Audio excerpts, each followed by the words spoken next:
ouvert. Bonjour, bonjour à tous. Merci infiniment de m'accueillir. Merci à Jean, Ousted, professeur. Merci à l'imam qui est ici, à Rachid et à tout le monde, et à vous tous en particulier. Je me sens bien petite et bien faible. C'est l'introduction.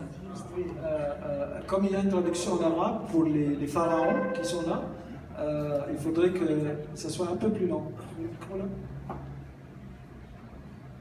Ça va? Oui. Alors celui-là, il marche plus. Voilà. Et bien sûr, par rapport à vous tous qui avez expérimenté dans votre chair la difficulté de ce qui vient d'être exprimé, je me sens quand même bien petite et bien faible.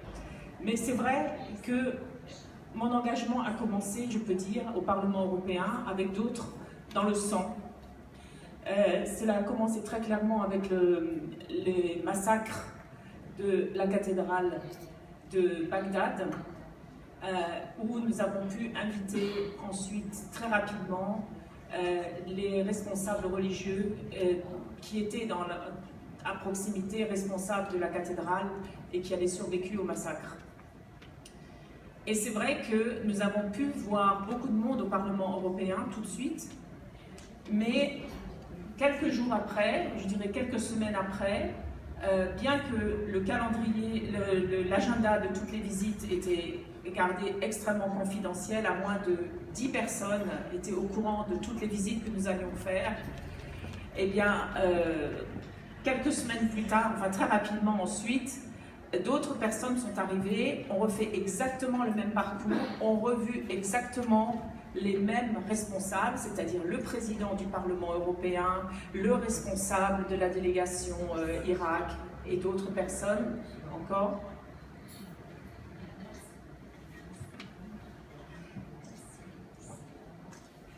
Nous avions vu toutes les autorités qui pouvaient comprendre le message.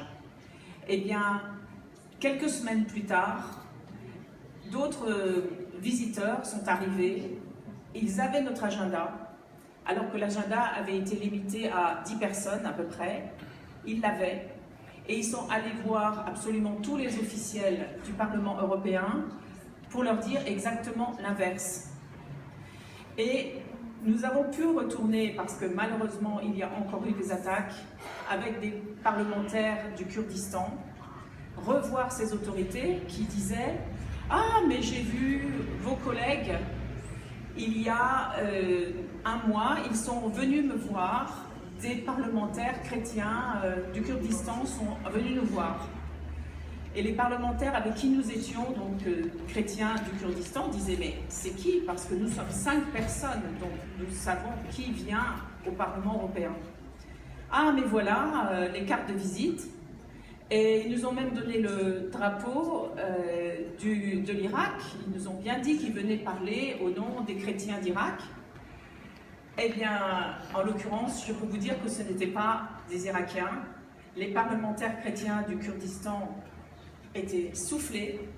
Et en fait, parmi les 10 personnes qui étaient dans ma délégation, des prélats, eh bien, il y avait une personne qui, on a pu identifier, avait tout transmis à des autorités étrangères qui sont venues pervertir notre message. Tout cela pour vous dire que le lobbying dont Jean est un expert est une chose absolument indispensable et nécessaire. C'est-à-dire, il faut impérativement, si vous êtes ici en France, que vous alliez voir les autorités qui parlent de la situation, de la liberté religieuse, des chrétiens au Moyen-Orient ou ailleurs dans le monde. C'est absolument essentiel parce que le système de désinformation est extrêmement en place. Nous avons eu la visite du cardinal Naguib, qui était le cardinal copte catholique, qui a maintenant été remplacé par un autre patriarche, et il est allé voir le président de la Commission européenne, qui était à l'époque José Manuel Barroso, et qui était là avec ses 2 conseillers. Et José Manuel Barroso a dit très clairement au cardinal Naguib Oui, mais vous savez, nous avons extrêmement de très bons contacts en Égypte, nous avons de très bons experts et nous sommes très au courant de la situation, ne vous en faites pas. Nous avons en particulier pu nouer un excellent dialogue avec les frères musulmans. Alors le cardinal Naguib lui a dit, mais est-ce que vous savez avec qui vous parlez, avec qui vous prenez la parole? Et oui, mais il nous informe très régulièrement, il nous informe beaucoup, et nous sommes tout à fait d'accord avec vous, il faut absolument que nous continuions à travailler avec les frères musulmans. Alors le cardinal lui a dit, mais écoutez, Président, est-ce que vous connaissez la charte des frères musulmans de 1928? Alors, il a dit oui, bien sûr, mais vous savez, le temps a passé, maintenant ce sont des personnes qui sont démocratiques et qui ont complètement changé leur point de vue, qui sont des personnes tout à fait éduquées, très cultivées, et sont très capables de devenir des bons collaborateurs pour faire avancer la démocratie dans vos pays. Alors le cardinal lui a dit, mais est-ce que vous pensez qu'ils ont changé de stratégie ou est-ce qu'ils ont simplement changé de tactique? Alors le président s'est retourné vers les experts et il a dit, mais de quoi il parle? Qu'est-ce qui se passe? Ça ne correspond pas, il n'est pas du tout enthousiaste comme vous le dites. Enfin bref, pour vous expliquer que la désinformation fonctionne pratiquement en temps réel.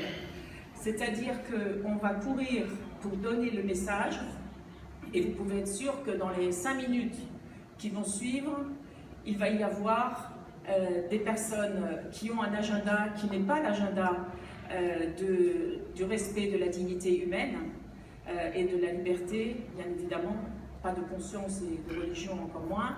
Ces personnes-là vont tout de suite être sur place, ils vont tout de suite reprendre le message et vont pervertir ce que vous dites et ils vont le pervertir en votre nom.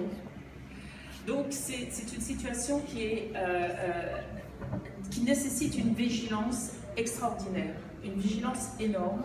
Et je ne peux vous demander qu'une seule chose en sortant de cette salle. Si vous entendez quelque chose qui n'est pas correct, qui n'est pas juste en conscience, vous devez vous lever et vous devez immédiatement aller voir les responsables qui sont simplement naïfs et peut-être ils ne sont pas très intéressés non plus. Mais il faut leur dire gentiment, en les respectant et en les appréciant, voilà ce qui se passe, et donnez simplement votre histoire, votre témoignage, parce que ce que vous vivez, ce que certains ont vécu, c'est quelque chose qui touche beaucoup plus que tous les livres et toutes les théories que l'on puisse connaître. Voilà. Alors en pratique, comment faire? Moi, j'ai été ensuite mêlée à différentes actions. Entre autres, nous avions organisé une conférence à Jounieh, au nord de Beyrouth, au Liban, à l'université Saint-Esprit de Kaslik. C'était sur le futur des chrétiens au Moyen-Orient. Et nous avions absolument toutes les communautés, je ne dis pas les minorités, toutes les communautés libanaises, plus les représentants du Moyen-Orient qui sont venus. Jean était parmi nous également. Il y avait des personnes aussi bien de Syrie, d'Irak. Il y avait le professeur Naguib Gobraïl qui était là aussi, avec toute une belle délégation d'Égypte. Ils ont eu un atelier avec des Kurdes qui étaient là, des Kurdes irakiens, des membres du Hezbollah libanais. Donc, le professeur Naguib Gobraïl a eu l'occasion de parler sur des sujets qui fâchent.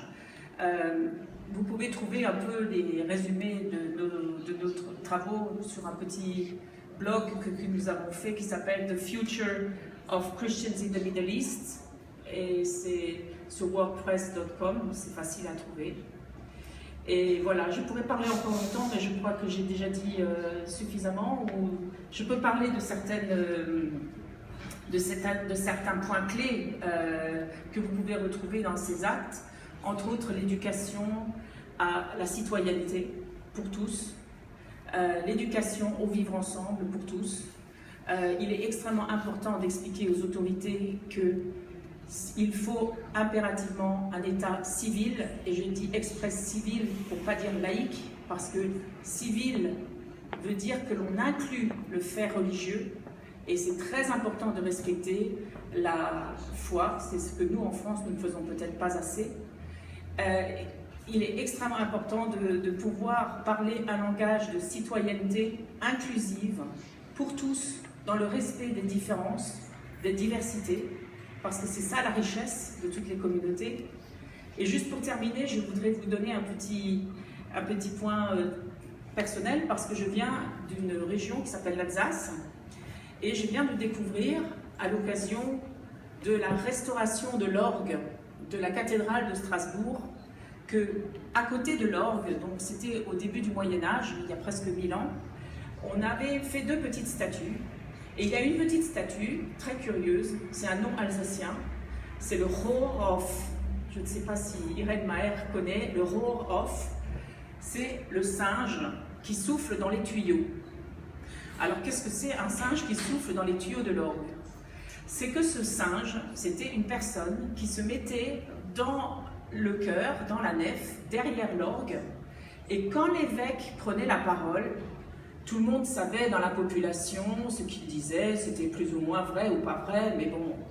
Eh bien en Alsace, depuis le début du Haut Moyen-Âge, il y avait quelqu'un qui prenait la parole et qui ouvertement criait pour critiquer l'évêque, qui interrompait l'évêque, qui était capable de dire très fort ce que les gens pensaient tout bas, et c'était respecté. Et l'Alsace est encore toujours aujourd'hui une région où vous avez toutes les religions qui sont bien représentées et bien accueillies. Pourquoi? Parce que la société alsacienne de Strasbourg était une société civile qui était très forte. Bien évidemment, les enfants pouvaient aller à l'école, les filles aussi. Il était possible d'instruire tout le monde. Il était possible de créer des associations. Il était possible de créer une société civile où la prospérité pouvait se développer. On a pu développer une classe moyenne. Et ça, c'est très important pour les pays du Moyen-Orient et ailleurs, c'est de pouvoir donner aux personnes un pouvoir économique, de pouvoir être suffisant, parce qu'on sait bien que le terrorisme naît dans la pauvreté, dans la précarité ou dans le déséquilibre de la famille. Alors, quand on veut développer des familles saines et une société saine, on peut aller jusqu'à critiquer, à l'époque c'était l'évêque, donc le responsable religieux de l'Alsace, et en même temps, chacun avait sa place, et on a pu accepter, accueillir la 2e plus grosse communauté juive d'Europe. Il y a actuellement à Strasbourg toutes les confessions protestantes possibles et imaginables. Il y a une communauté musulmane également. Et voilà, c'est un chemin, simplement un témoignage que je voudrais vous donner pour vous dire qu'il existe actuellement des lieux en Europe où on peut vivre ensemble, on peut bien vivre ensemble. Et c'est vrai que certains le payent encore au prix de leur sang, mais que nous avons un très bel avenir si nous sommes tous debout et prêts à agir quand nous sortirons de cette salle. Je vous remercie beaucoup.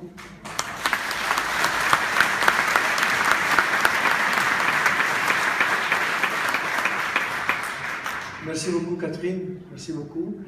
J'ai eu vraiment le plaisir aussi de l'accompagner avec nos amis qui sont venus d'Égypte.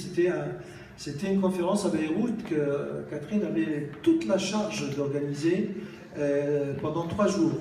Et il y avait des gens qui sont venus d'Irak, bien sûr des Libanais, il y avait un certain nombre de députés européens qui étaient là. Il y avait Naguib, qui est président de l'organisation l'Union égyptienne des droits de l'homme, avec toute une équipe qui était venue. Et c'était vraiment un lieu de dialogue, de compréhension. C'était en 2011, dans un contexte qui était très très difficile à cette époque-là. Nous changeons maintenant évidemment de contexte, heureusement. Bon, donc on a la chance que Catherine est alsacienne et ma femme est alsacienne. Et puis finalement, on découvre qu'on n'habitait pas très loin, donc les parents d'Irène, c'était pas très loin. Donc de temps en temps, comme ça, on peut se voir et discuter sur les événements et les organisations de ce qu'on doit faire avec le Parlement européen. Question pratique sur les questions et réponses. On a prévu une partie